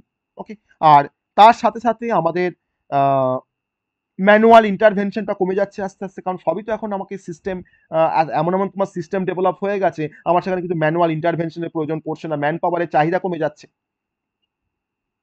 তাই না? তাহলে এই ছটাকে আমরা বলছি অ্যাডভান্টেজ অফ দ্য আরএফআইডি। এবার চলে আসবো আমরা application of the RFID. Okay, application of the RFID, আমরা এখানে বেশ কয়েকটা অ্যাপ্লিকেশনের কথা জানবো আরএফআইডি। তারপরে আমি দুটোকে কম্বাইন করে তোমাকে তার কিছু অ্যাডভান্টেজ, তার কিছু অ্যাপ্লিকেশনের কথা আমি এখানে আরেকবার হয়তো আমি রিপিট করব। ওকে, দুটোকে কম্বাইন করে, কম্বাইনিং আরএফআইডি অ্যান্ড স্ক্যাডা। এবার আরএফআইডির অ্যাপ্লিকেশন বলতে গেলে আমি প্রথমেই যেটা বলতে পারি সেটা হচ্ছে retail and inventory management. Retail and inventory management, retail and inventory management. Number two হচ্ছে এটা রিটেল অ্যান্ড ইনভেন্টরি ম্যানেজমেন্টের মধ্যে আমাদের তোমার স্টক ম্যানেজমেন্ট আছে, আমাদের অ্যান্টি থেফট সিস্টেম আছে। ওকে, তো আমরা স্টক ম্যানেজমেন্ট করতে পারি এর থ্রু দিয়ে, যেটা কিন্তু তোমার একটা আমাদের একটা ইয়ের পার্ট, রিটেল ম্যানেজমেন্টের পার্ট একটা। আমরা ইনভেন্টরি ম্যানেজমেন্ট করতে পারছি। ওকে, আমরা কোনো অ্যান্টি থেফট সিস্টেম আমরা ডেভেলপ করতে পারছি আরএফআইডি ট্যাগের থ্রু দিয়ে। ওকে, যাতে করে আমাদের আনঅথরাইজড কোনো গুডস তোমার ধরো হয়তো কোনো গুডস তোমার ধরো স্টোর থেকে হয়তো কেউ সরিয়ে ফেলতে না পারে, তাকে আমরা প্রিভেন্ট করতে পারছি বা ডিটেকশন করতে পারছি। Retail and inventory management. Number two হচ্ছে supply chain and logistics. Okay, supply chain and logistics. Okay, তো সাপ্লাই চেন অ্যান্ড লজিস্টিকের মধ্যে আমি একটু বলছিলাম তোমাকে সাপ্লাই চেনের কথা। ধরো না হয়তো আমাকে আরএফআইডি ট্র্যাক করতে আমাকে হেল্প করছে আমার গুডসটার movement through the supply chain. আমার ম্যানুফ্যাকচারিং থেকে শুরু করে আপ টু ডেলিভারি পর্যন্ত পুরো প্রসেসটা কিন্তু আমাকে ট্র্যাক করতে হেল্প করছে আরএফআইডি। যাতে করে আমরা মানে আমাদের যে ভিজিবিলিটি বা আমাদের যে মানে এরার্সটা তাকে কিন্তু অনেকটা আমরা রিডিউস করতে পারছি, আর ভিজিবিলিটি কিন্তু আমরা অনেকটা ইমপ্রুভ করতে পারছি। অ্যাসেট ট্র্যাকিং, সেটা কিন্তু তোমার সাপ্লাই চেন অ্যান্ড ম্যানেজমেন্টের একটা পার্ট। আর তার সঙ্গে সঙ্গে হচ্ছে আমাদের অটোমেটেড ওয়্যার হাউসিং। ওকে, অটোমেটেড ওয়্যার হাউসিং। কেউ জানো ওয়্যার হাউসিং মানে কি, বা ওয়্যার হাউস মানে কি? আমরা পরবর্তী সেমিস্টারে পড়বো একটা সাবজেক্ট, যেটা হচ্ছে data warehousing and data mining. 6 সেমিস্টারে আমাদের আছে। ওকে, তো ডেটা এক্স্যাক্টলি, যেখানে large amount of goods store থাকে সেটাকে আমরা ওয়্যার হাউস বলি। এক্স্যাক্টলি। ওকে, তাহলে আমার যে গুডসগুলো যে ওয়্যার হাউসের মধ্যে আছে তার ম্যানেজমেন্ট করা, তার ট্র্যাক করা, সেগুলোকে তোমার অটোমেটেডলি আমার শর্টিং করা, সেগুলো সব কিন্তু করতে আমাকে হেল্প করে আরএফআইডি। যাতে করে আমাদের মানে ওই গুডসগুলোকে তোমার মানে হ্যান্ডেল করার যে টাইমটা রিডিউস করতে পারি, আর যাতে করে আমরা এফিসিয়েন্সিটাকে কিন্তু বাড়াতে পারি। আমরা ফ্লিপকার্ট থেকে সবাই আমরা হয়তো গুডস পারচেস করি, বা অ্যামাজন থেকে গুড পারচেস করি, বা ডিফারেন্ট প্রোডাক্ট আমরা পারচেস করি। তো আমার কিন্তু অ্যামাজন কিন্তু ডিফারেন্ট লোকেশনে কিন্তু একটা করে তার ওয়্যার হাউস আছে। যেমন তোমার ধরো হয়তো তোমার কলকাতায় তোমার ধরো 5 থেকে তোমার 6টা ওয়্যার হাউস আছে অ্যামাজনের। ঠিক আছে, তাহলে কি হয় না, সেই ওয়্যার হাউসের মধ্যে রিসেন্টলি যে প্রোডাক্টগুলো মানে ওই কলকাতা তোমার কাস্টমাররা হয়তো ম্যাক্সিমাম পারচেস করে, সেই সমস্ত প্রোডাক্টগুলো কিন্তু ওখানে স্টোর করা থাকে। যাতে করে কোনো ইউজার যখন কোনো প্রোডাক্টকে তোমার অর্ডার করলো, সেই প্রোডাক্টটা কিন্তু আমাকে আর ওই ব্যাঙ্গালোর থেকে আসবে না, যে শিপার্সে তোমার কিন্তু ব্যাঙ্গালোর ওখানে কিন্তু তোমার শিপ করবে না। তোমার কিন্তু লোকাল যে ওয়্যার হাউসের মধ্যে ফার্স্টে সার্চ করে দেখা হবে যে এই প্রোডাক্টটা লোকাল ওয়্যার হাউসের মধ্যে আছে কিনা। যদি তোমার থাকে, সেই লোকাল ওয়্যার হাউস থেকে মানে অল্প শিপমেন্ট চার্জেস দিয়ে তোমার কিন্তু সেটাকে পাঠিয়ে দেবে। অনেক সময় তোমার দেখা যায় যে আমাদের তোমার শিপিংটা ফ্রি, মানে শিপমেন্টে কোনো চার্জেস লাগছে না, ফ্রিতে হয়ে যাচ্ছে, কোনো আমার শিপিং চার্জ নেই। কারণ কি না, সেই প্রোডাক্টটা কিন্তু আমার লোকাল ওয়্যার হাউসের মধ্যে আছে, আর সেখান থেকে আসতে হয়তো আমার শিপমেন্টের কোনো দরকার লাগছে না। ওকে, তো that is a automated warehousing. এটা কিন্তু তোমার সাপ্লাই চেন বা লজিস্টিক্স এর একটা পার্ট হচ্ছে automated warehousing. Third point হচ্ছে হেলথ কেয়ার। থার্ড পয়েন্টটা হচ্ছে হেলথ কেয়ার। তো হেলথ কেয়ারে আমাদের ধরে নাও পেশেন্টকে আমরা ট্র্যাক করছি, বা আমার যে হসপিটাল বা নার্সিং হোমে যে স্টাফ তাকে আমি ট্র্যাক করছি। ওকে, তো সবটাই কিন্তু আমাদের আরএফআইডি থ্রু দিয়ে হচ্ছে। ওকে, আমার হসপিটালের মধ্যে মেডিকেল স্টাফ, আমার হসপিটালের মধ্যে তোমার ধরো না পেশেন্ট, যাতে করে আমাদের পেশেন্টের সেফটি বা আমার স্টাফ অ্যালোকেশনটা যাতে আমরা অপটিমাইজ করতে পারি। ওকে, আজকে কেউ তোমার ধরুন হয়তো 48 ঘন্টা ডিউটি করছে, কেউ 72 ঘন্টা ডিউটি করছে। তাহলে কিন্তু সেখানে কিন্তু আমাদের স্টাফ যে অ্যালোকেশন কিন্তু অপটিমাইজ নয়। বা আমাদের সেটা অনেক কারণে হতে পারে, যে শর্টেজ অফ দ্য স্টাফ, বা হয়তো প্রপারলি সেটাকে ম্যানিপুলেট করা হচ্ছে না, অপটিমাইজ করা হচ্ছে না। তো এই সমস্ত বিষয়গুলো কিন্তু সবটাই আমাদের হেলথ কেয়ারের মধ্যে পড়ছে। আর হেলথ কেয়ারে আমাদের পেশেন্ট বা স্টাফের ট্র্যাকিং করাটা কিন্তু করতে গেলে আমাদেরকে আরএফআইডি সিস্টেম কিন্তু আমাকে সেখানে ইনকর্পোরেট করতে হবে। এর সঙ্গে সঙ্গে হেলথ কেয়ারের মধ্যে আমার প্রথম পয়েন্টটা বললাম আমরা patient and staff tracking. Okay, patient and staff tracking বললাম। আর সেকেন্ড যে আমার যে কনসেপ্টটা, যেখানে আরএফআইডিটা এক্সটেন্সিভলি ব্যবহার করা হয়, সেই কনসেপ্টটা হচ্ছে বা সেই পয়েন্টটা হচ্ছে মেডিকেল ইকুইপমেন্ট ম্যানেজমেন্ট। ওকে, আমার মেডিকেলে তো ডিফারেন্ট ইকুইপমেন্ট আছে। তো সেই ইকুইপমেন্টগুলোকে তো আমাকে ট্র্যাক করতে হয়, সেই ইকুইপমেন্টগুলোকে আমাকে ম্যানেজ করতে হয়। ওকে, তো সেই সমস্ত কাজ করতে গেলেও কিন্তু আমাদের আরএফআইডি ট্যাগের ব্যবহার আছে, বা আরএফআইডি সিস্টেম কিন্তু সেখানে ইউজ করা হয়। ওকে, কারণ কেন এটাকে ট্র্যাক করা হয় ইকুইপমেন্টগুলোকে, যাতে করে তো আমরা দরকারের সময় যাতে করে আমরা সেই কম্পোনেন্ট বা সেই ইকুইপমেন্টটাকে যাতে আমরা অ্যাভেলেবল পেতে পারি। তাহলে আমাদের সার্চিং টাইমটা কিন্তু অনেকটা রিডিউস হয়ে যাবে। That is a medical equipment management. Okay, number 4 আমরা আগেও দেখেছিলাম ম্যানুফ্যাকচারিং এ আমাদের একটা অ্যাপ্লিকেশন ছিল স্ক্যাডার। আমার কিন্তু ম্যানুফ্যাকচারিং আ এখানেও কিন্তু আমাদের আরএফআইডির কিন্তু অ্যাপ্লিকেশন আছে ম্যানুফ্যাকচারিং এ। কিরকম? না, আমি প্রোডাকশন লাইনটাকে আমরা ট্র্যাক করতে পারি। ওকে, আমার প্রোডাকশন লাইনটা মানে হচ্ছে যে ধরে নাও হয়তো আমার প্রোডাকশনের যে প্রসেসগুলো, এখন কোনটার পর কোনটা চলছে, এখন কোন প্রসেসে আছে, এখন ফাইনাল প্রোডাক্টটা বেরোতে কতটা সময় লাগবে, কতটা দেরি হবে, বা আমার যে কোয়ালিটি কন্ট্রোল, প্রোডাক্ট তো প্রোডাকশন করলেই তো হবে না। আমাকে তো তোমার এনশিওর করতে হবে যে আমার কোয়ালিটি, তাই না? কারণ কোয়ালিটি না হলে কিন্তু কেউ আসবে না বা কেউ তোমার প্রোডাক্ট কিন্তু পারচেস করবে না। ওকে, তুমি তুমি বেশি টাকা দিয়ে যদি কোয়ালিটি প্রোভাইড করো না, তো তোমার কাছে কিন্তু সবাই আসবে পারচেস করতে তোমার সেই প্রোডাক্ট। কারণ এখন কিন্তু মানুষ কিন্তু কোয়ালিটি বোঝে। ওকে, হয়তো খুব কম মানুষ হয়তো তোমার হয়তো কোয়ান্টিটি বোঝে, তারা কিন্তু কোয়ালিটি অতটা বোঝে না। তারা দেখে যে হ্যাঁ, কম পয়সায় পাচ্ছি মানে ওটা খুব ভালো, চল ওটাকে নিয়ে নিই। কিন্তু এখন কিন্তু কোয়ালিটি কিন্তু মেন। তাহলে ইমপ্রুভিং কোয়ালিটি কন্ট্রোল করতে গেলেও কিন্তু আমাকে আমাদের ম্যানুফ্যাকচারিং ইন্ডাস্ট্রিতে কোয়ালিটি কন্ট্রোল করতে গেলে কিন্তু আমাদের SCADA আমাদের কিন্তু এখানে RFID তার অ্যাপ্লিকেশন রয়েছে। আর তার সঙ্গে তোমার ম্যানুফ্যাকচারিং ইন্ডাস্ট্রিতে আমাদের অ্যাসেট ম্যানেজমেন্ট করতেও আমাদের RFID ব্যবহার করা হয়। আমি সেখানে আর স্পেসিফিক্যালি কিন্তু আর সেটা লিখলাম না। নাম্বার 5 হচ্ছে ট্রান্সপোর্টেশন, সেখানেও আমাদের অ্যাপ্লিকেশন আছে RFID-র। ওকে? ট্রান্সপোর্টেশন,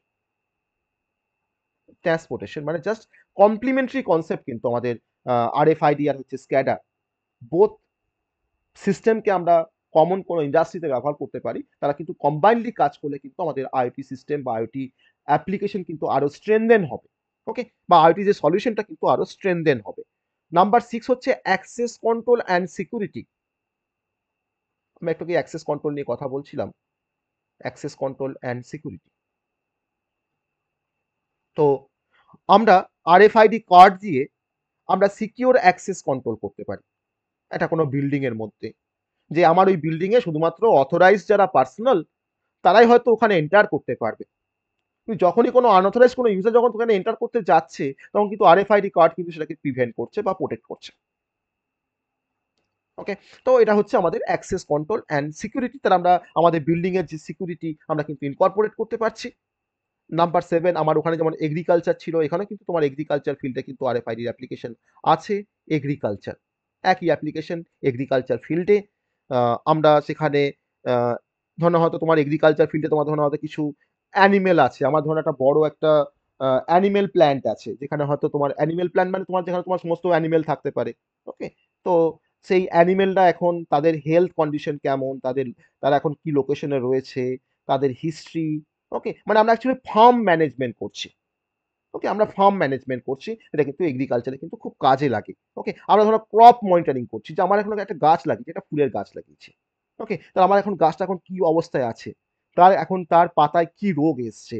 আমাকে কোন আ আমাকে কোন ওষুধ দিতে হবে বা স্প্রে করতে হবে? আমার সয়েলের ময়েশ্চার লেভেলটা কতটা? আমার সয়েলের মধ্যে এখন টেম্পারেচার লেভেলটা কতটা?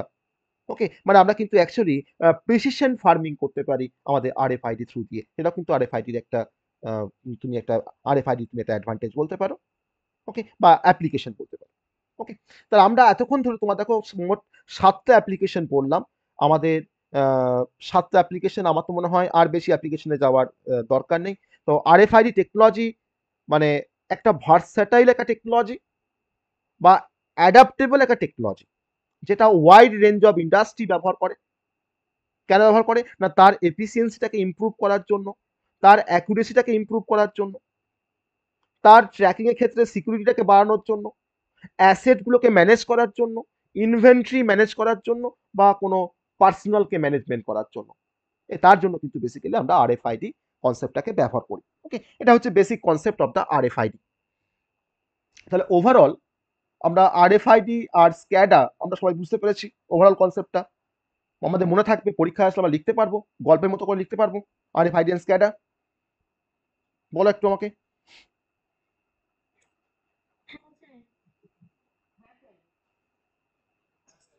ওকে।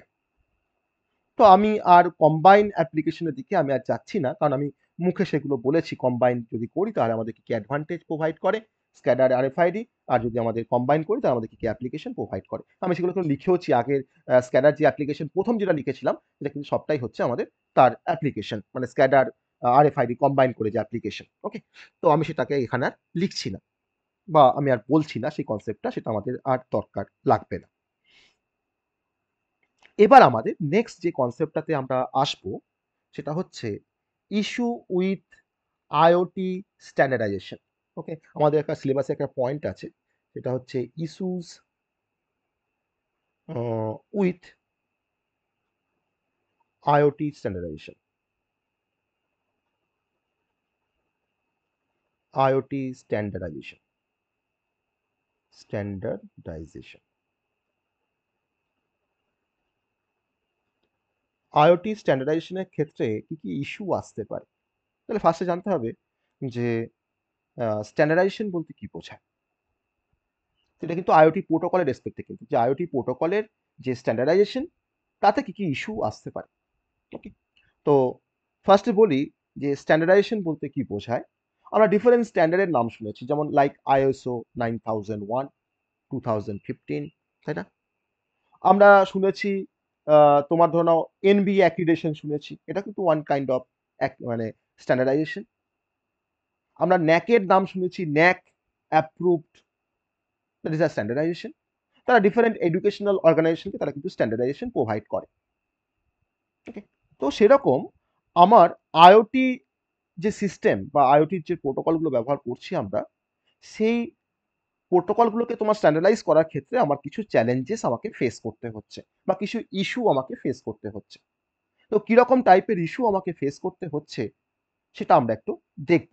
আর যদি আমরা আইওটিকে যদি আমরা তোমার স্ট্যান্ডার্ডাইজ করি, তাহলে কিন্তু সেক্ষেত্রে আমরা তার স্কেলেবিলিটিটাকে আমরা এনশিওর করতে পারবো। আমার যে ইন্টারঅপারেবিলিটি তাকে আমরা এনশিওর করতে পারবো। তো কিন্তু সেটা করতে গেলে আমার কিন্তু সেভারাল চ্যালেঞ্জেস কিন্তু ফেস করতে হয়েছে। তো সেই সেভারাল যে চ্যালেঞ্জেস গুলো বা ইস্যু গুলো সেগুলোকে আমি একটু একটু মানে জাস্ট ওভারঅল একটু ডিসকাশন করব। সেভারাল চ্যালেঞ্জেস বা সেভারাল ইস্যুস। ওকে? তো আমরা স্ট্যান্ডার্ডাইজেশন কি মানে আমরা বুঝতে পারলাম। তো এবার ওই আইওটির যে স্ট্যান্ডার্ডাইজেশন করতে গেলে আমাদের কি চ্যালেঞ্জেস আমাকে ফেস করতে হয়। ফার্স্টেই নাম্বার 1 যে ইস্যুটা আমাকে ফেস করতে হয় সেটা হচ্ছে techno a technological diversity. Okay? Technological diversity. Okay? এটা কি বলছে? না, আমার ধরুন একটা আইওটি সিস্টেম আছে। এবার আইওটি সিস্টেমের মধ্যে আমার ডিফারেন্ট আইওটি ডিভাইস রয়েছে like sensor, actuators, like different devices. আমার ডিফারেন্ট ডিভাইসেস রয়েছে। তো আমার ওই ডিফারেন্ট যে ডিভাইসগুলো তারা কিন্তু ভেরিয়াস শেপের হচ্ছে, ভেরিয়াস সাইজের হয়, ডিফারেন্ট টাইপের ক্যাপাবিলিটির হয়, তারা ভেরিয়াস টাইপের ক্যাপাবিলিটির হয়। তাহলে একটা পার্টিকুলার স্ট্যান্ডার্ডের মধ্যে সবগুলোকে ফিট করা বা এস্টাবলিশ করা এটা কিন্তু খুব difficult. Okay? That is a technological diversity. তাহলে এটাকে আমি বলছি হেটেরোজিনিয়াস devices, হেটেরোজিনিয়াস devices.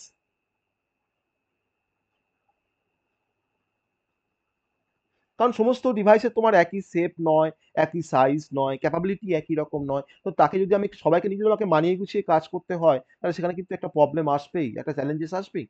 That is a technological diversity. Okay? তাহলে আমার টেকনোলজিক্যাল ডাইভার্সিটি কিন্তু আমার আসছে মানে হেটেরোজিনিয়াস ডিভাইস ব্যবহার করার ক্ষেত্রে। নাম্বার 2 হচ্ছে কমিউনিকেশন প্রোটোকল। সবথেকে ভাইটাল যেখানে তোমার মেইনলি আমার টেকনোলজিক্যাল তোমার ডাইভার্সিটি আসে, that is a communication protocol. Communication protocol. আজকে আইওটি এনভায়রনমেন্টে আমরা ডিফারেন্ট টাইপের কমিউনিকেশন প্রোটোকল ব্যবহার করি। যেমন ধরো নাও ওয়াইফাই এটা কমিউনিকেশন প্রোটোকল, ব্লুটুথ, জিগবি, ওকে? ডিফারেন্ট টাইপের বা আ লোরা ওয়ান, এমকিউটিটি, কোপ ডিফারেন্ট টাইপের আমরা কমিউনিকেশন প্রোটোকল আমরা ব্যবহার করি। এটা আমি কমিউনিকেশন প্রোটোকল বলছি না। আমি কিন্তু তোমার ওই যে এমকিউটিটি বা কোপ normal protocol, not a communication protocol. তো এই কমিউনিকেশন প্রোটোকল গুলোর কিন্তু মাল্টিটিউড কিন্তু ডিফারেন্ট। ওকে? তো যেখানে আমাকে একসাথে সেগুলোকে স্ট্যান্ডার্ডাইজ করা খুবই difficult. That is a communication protocol. এটাও কিন্তু এক ধরনের টেকনোলজিক্যাল ডাইভার্সিটি। হয়তো আমার ডিফারেন্ট ডিভাইস তোমার ধরো ডিফারেন্ট কমিউনিকেশন প্রোটোকল দিয়ে কাজ করতে পারে। তাহলে সবগুলোকে আমি একসঙ্গে একটা ছাতার তলায় কি করে নিয়ে আসবো? তো এটা কিন্তু মানে টেকনোলজিক্যাল ডাইভার্সিটি তোমার অন দ্য এই মানে in the context of communication protocol আর in the context of heterogeneous devices. Number 2 হচ্ছে এটা আমার ফার্স্ট চ্যালেঞ্জেস। নাম্বার 2 হচ্ছে সিকিউরিটি কনসার্ন। নাম্বার 2 হচ্ছে সিকিউরিটি কনসার্ন। এটা সবথেকে একটা ভাইটাল একটা ইস্যু যে যত নাম্বার অফ আইওটি ডিভাইস যত গ্রো করছে আস্তে দিনের পর দিন। আজকে যদি আমি ৫ বছর যদি আগেকার কথা বলি তখনকার যে নাম্বার অফ আইওটি ডিভাইসেস ছিল, আজকে ৫ বছর পরে আজকে কিন্তু আইওটি ডিভাইস কিন্তু অনেক বেড়ে গেছে। অনেক মানে গ্রো করেছে। আর যত আইওটি ডিভাইস তোমার গ্রো করেছে দিনের পর দিন তত কিন্তু রিস্ক বেড়েছে। আমার সিকিউরিটি ব্রিচেস কিন্তু অত কিন্তু বেড়ে গেছে, বা তার যে রিস্ক কিন্তু বেড়েছে আস্তে আস্তে। তাহলে আমাকে এমনভাবে তোমার স্ট্যান্ডার্ডাইজেশন করতে হবে, যাতে করে সেই স্ট্যান্ডার্ডাইজেশন যাতে আমাকে হেল্প করতে পারে যে কেমন করে আমার এই সিকিউরিটি যে রিস্কগুলো আমরা কি করে অ্যাড্রেস করবো বা কি করে আমরা ফাইন্ড করবো। তো সেখানে আমাকে আইওটি স্ট্যান্ডার্ডাইজেশন করতে গেলে আমাকে কমন কিছু সিকিউরিটি প্র্যাকটিসেস আমার দরকার, বা কমন কিছু সিকিউরিটি প্রোটোকল আমাকে ইনকর্পোরেট করতে হবে, আমাকে ডিফাইন করতে হবে। না হলে তো আমি সবগুলো তো আমরা একসঙ্গে তো নিয়ে আসতে পারবো না। ওকে, দ্যার ইজ আ সিকিউরিটি কনসার্নের রেসপেক্টে কিন্তু আমাদের এটা কিন্তু একটা টেকনোলজিক্যাল একটা ডাইভার্সিটি। তো আমাদের প্রথম যেটা বললাম সিকিউরিটি কনসার্নের মধ্যে there is a vulnerability. Okay, vulnerability বা সিকিউরিটি রিস্ক। আর নাম্বার 2 হচ্ছে data privacy. Okay, data privacy. আমার ইউজারের তোমার যে ডেটাগুলোকে প্রোটেক্ট করার কিন্তু একটা মেজর কনসার্ন আইওটিতে। তাহলে আমাকে ডেটাগুলোকে কি করে আমরা প্রোটেক্ট করব, বা ইউজার কিভাবে ডেটাগুলোকে তোমার প্রোটেক্ট করবে, তো তার জন্য নিশ্চয়ই একটা এস্টাবলিশ একটা গাইডলাইন দরকার, যার থ্রু দিয়ে হয়তো যেগুলো আমাকে হেল্প করবে যে কেমন করে আমি আমার সিস্টেমে তোমার সিকিউরিটিটাকে আমরা ইনকর্পোরেট করতে পারবো, বা কেমন করে আমি আমার সিস্টেমে তোমার ডেটাগুলোকে আমরা প্রাইভেসি দিতে পারবো, তাই না? তাহলে আজকে সিকিউরিটি প্রাইভেসির অভাবে তো আজকে এত বড় একটা কাণ্ড ঘটে গেল, তাই না? তো অতএব সিকিউরিটি কনসার্ন সেটাও কিন্তু আইওটি স্ট্যান্ডার্ডাইজেশনের কিন্তু একটা পার্ট, বা একটা ইস্যু বলতে পারো, বা চ্যালেঞ্জেস বলতে পারো। নাম্বার 3 হচ্ছে কম্প্যাটিবিলিটি ইস্যু। নাম্বার 3 হচ্ছে কম্প্যাটিবিলিটি ইস্যু। কম্প্যাটিবিলিটি ইস্যু মানে বোঝায় যে আজকে ধরে নাও আমরা ডিফারেন্ট কনফিগারেশনে তোমার মেশিন ব্যবহার করি, বা কম্পিউটার বা ল্যাপটপ ব্যবহার করি। ওকে, তো আজকে যদি আমি ভাবি যে আমার একটা ওল্ডার মেশিন আছে, যেখানে তোমার ধরে নাও হয়তো পেন্টিয়াম 4 প্রসেসর রান করতো, বা পেন্টিয়াম 4 প্রসেসর ছিল। আমি যদি এখন ভাবি যে আমার ওই ওল্ডার মেশিনে এখন একটা i3 প্রসেসরকে নিয়ে এসে লাগাবো, আমি কিন্তু পারবো না। সে কম্প্যাটিবল হবে না আমার ওই ওল্ড ভার্সনের মেশিনের সাথে নিজেকে কোপ আপ করতে। তো that is called compatibility issue. Okay, আজকে আমি সমস্ত প্রসেসরের সাথে যদি ভাবি যে আমি এই প্রসেসরের সঙ্গে আমি এত জিবি র্যামকে অ্যাড করে দেবো, যদি কম্প্যাটিবল না হয় সে কিন্তু কাজ করবে না। তাহলে আমাকে সবসময় নতুন ডিভাইস আর ওল্ডার ডিভাইস, আমার তো এমনও কোনো ডিভাইস থাকতে পারে আইওটি এনভায়রনমেন্টে যেটা হয়তো তোমার ওল্ডার ডিভাইস, বা ধরো হয়তো তোমার কিছু তোমার নিউ ডিভাইস রয়েছে। তো তাদের মধ্যে কম্প্যাটিবিলিটি তোমার একটা ইস্যু থাকবেই সবসময়। সেটা কিন্তু অনেক বেশি চ্যালেঞ্জিং। ওকে, কারণ যেহেতু তোমার স্ট্যান্ডার্ড কিন্তু দিনের পর দিন মানে ইভলভ করছে, অতএব ওল্ডার ডিভাইসের সাথে নিউ ডিভাইসগুলো কিন্তু যদি আমাকে কম্প্যাটিবল করতে হয়, সেটা কিন্তু অনেক বেশি চ্যালেঞ্জিং। এটাকে বলা হয় ব্যাকওয়ার্ড কম্প্যাটিবিলিটি। ওকে, সো নাম্বার 4, হচ্ছে কমপ্লেক্সিটি। সব কিন্তু আমাদের সেভারাল চ্যালেঞ্জেস। নাম্বার 4 হচ্ছে কমপ্লেক্সিটি। ওকে, কমপ্লেক্সিটি বলছে যে আইওটি সিস্টেম যখন তুমি ডেভেলপ করবে, বা যখন তোমার ডেভেলপ করা যখন শিখবে, তোমাদের আইওটি সিস্টেম ডেভেলপ করা কোথাও নেই, প্র্যাকটিক্যাল পার্ট তো নেই। তো আইওটি সিস্টেম বেসিক্যালি আমার তার মধ্যে মাল্টিপল লেয়ার থাকে। যেমন করে আমাদের আইএসও, ওএসআই আমরা লেয়ার পড়েছিলাম বা মডেল পড়েছিলাম, সেরকম আইওটি সিস্টেমে কিন্তু আমাদের ডিফারেন্ট লেয়ার রয়েছে। ফিজিক্যাল থেকে আমার এখানেও কিন্তু সেই একই ফিজিক্যাল লেয়ার থেকে আপ টু অ্যাপ্লিকেশন লেয়ার পর্যন্ত আছে। তাহলে এই মাল্টিপল লেয়ারে যদি আমাকে স্ট্যান্ডার্ডাইজেশন প্রোভাইড করতে হয়, তাহলে সেটা কিন্তু অনেক বেশি কমপ্লেক্স, অনেক বেশি time consuming. Okay, that is a complexity. Number 5, হচ্ছে স্কেলেবিলিটি। নাম্বার 5 হচ্ছে স্কেলেবিলিটি। এটাও কিন্তু একটা কনসার্ন, বা আমাদের একটা মানে চ্যালেঞ্জেস বা রিস্ক বলতে পারো, যে স্কেলেবিলিটি। এটা কি বলছে? না, আইওটি নেটওয়ার্কের মধ্যে আজকে তোমার ধরে নাও হয়তো বিলিয়ন অফ ডিভাইস তোমার ইনভলভ রয়েছে। ওকে, তাহলে এত ডিভাইসের জন্য যদি আমাকে, তার মানে আমার নেটওয়ার্কটা ম্যাসিভ একটা নেটওয়ার্ক, সেখানে তোমার দিনের পর দিন তোমার ডিভাইস সংখ্যা কিন্তু বাড়তেই থাকছে, বাড়তেই থাকছে। তাহলে সেই জায়গাতে আমাকে স্ট্যান্ডার্ডটাকে ডেভেলপ করা, বা ওই লার্জ নাম্বারের সাথে আমাকে স্ট্যান্ডার্ডটাকে তোমার স্কেল আপ করা, এটা কিন্তু খুব বেশি চ্যালেঞ্জিং। ওকে, আবার এই স্কেলেবিলিটির মধ্যে আমি বলতে পারি যে রিসোর্স কনস্ট্রেন্ট। অনেক ডিভাইস আছে তাদের তোমার লিমিটেড প্রসেসিং পাওয়ার, limited memory, limited battery life. তো আমি যখন কোনো কিছু স্ট্যান্ডার্ডাইজেশন করতে যাব, সেখানে হয়তো আমার প্রসেসিং পাওয়ারটা বেশি দরকার লাগবে। তাহলে আমি সেই সমস্ত ডিভাইসের জন্য কিন্তু আমি সেই কাজটা করতে পারছি না। কারণ তার তো তোমার নিজস্ব একটা তোমার ক্রাইটেরিয়া আছে যে আমার এতটা মেমোরি দরকার, আমার আমার এরকম প্রসেসিং পাওয়ার দরকার। ওকে? তাহলে যেহেতু এখন বর্তমান দিনে তোমার মেক্সিমাম IoT ডিভাইসের ক্ষেত্রে তাদের কিন্তু প্রসেসিং পাওয়ার কিন্তু খুব লিমিটেড। তাদের মেমোরি খুব লিমিটেড। তাদের ব্যাটারির লাইফ কিন্তু খুব লিমিটেড। তো আমার যে স্ট্যান্ডার্ডাইজেশন এর যে এফোর্টটা, এটা কিন্তু অনেকটা কনস্ট্রেইন করে দিচ্ছে। কিছু শর্ত দিয়ে দিচ্ছে। এটাও কিন্তু একটা গ্রেট একটা চ্যালেঞ্জেস বলতে পারো IoT স্ট্যান্ডার্ডাইজেশন এর ক্ষেত্রে। ওকে? তাহলে এই সমস্ত চ্যালেঞ্জেস গুলোকে অ্যাড্রেস করার জন্য আমার ডিফারেন্ট টাইপের অর্গানাইজেশন আছে, যারা কিন্তু ডিফারেন্ট স্ট্যান্ডার্ড ডেভেলপ করেছে, যে স্ট্যান্ডার্ড গুলো হয়তো কিছুটা হয়তো এই চ্যালেঞ্জেস গুলোকে তোমার ওভারকাম করতে পারে। যেমন আমার একটা অর্গানাইজেশন, তার নাম হচ্ছে IETF। নামটা মনে রাখো, IETF। এটা কিন্তু বেসিক্যালি একটা অর্গানাইজেশন। তার ফুল ফর্মটা হচ্ছে internet engineering task force. Okay? Internet engineering task force. তারা কিন্তু তোমার একটা স্ট্যান্ডার্ড প্রোভাইড করেছে এই সমস্ত অ্যাড্রেসগুলোকে, আহ, মানে চ্যালেঞ্জেসগুলোকে তোমার অ্যাড্রেস করার জন্য তারা তোমার এটা করেছে। আর তার সঙ্গে তোমার আছে আরেকটা ফাউন্ডেশন বা একটা অর্গানাইজেশন আছে, যার নাম হচ্ছে OCF, যার ফুল ফর্ম হচ্ছে open connectivity foundation. Okay? Open connectivity foundation. তারা কিন্তু একসাথে কাজ করছে। একসাথে কাজ করে তারা কিন্তু এমন কিছু স্ট্যান্ডার্ড ডেভেলপ করেছে, যাতে করে আমরা এই সমস্ত চ্যালেঞ্জেসগুলোকে আমরা অ্যাড্রেস করতে পারি বা ওভারকাম করতে পারি। যাতে আমাদের টেকনোলজিক্যাল যে অ্যাডভান্সমেন্ট, সেখানে যাতে আমরা একটা জায়গা করে নিতে পারি। আর আমার IoT অ্যাপ্লিকেশনের তোমার যে তার যে ডাইভার্স নেচার, তো আমার IoT অ্যাপ্লিকেশনগুলো যাতে ইন ফিউচার আরো হয়তো অনগোয়িং কিছু চ্যালেঞ্জেসকে যাতে তারা কোপ আপ করতে পারে, তার জন্য কিন্তু এরা সবসময় সেগুলোকে কাজ করছে। অতএব IETF আর হচ্ছে OCF, দুটো অর্গানাইজেশন, তারা কিন্তু আমার এই অ্যাড্রেসগুলোকে বা আমার এই চ্যালেঞ্জেসগুলোকে তারা কিন্তু অ্যাড্রেস করছে বা সেগুলোকে ওভারকাম করার চেষ্টা করছে। তো এটা হচ্ছে আমাদের basic concept of the issue with the IoT standardisation. পরীক্ষায় যদি কোশ্চেন আসে, এরকম ভাবে আসতে পারে যে what are the different several challenges with IoT standardisation, বা in the context of IoT standardisation, যে IoT স্ট্যান্ডার্ডাইজেশন করার ক্ষেত্রে আমার কি কি চ্যালেঞ্জেস বা কি কি ইস্যু, তখন আমরা কিন্তু এই পয়েন্টগুলোকে একটু বলবো।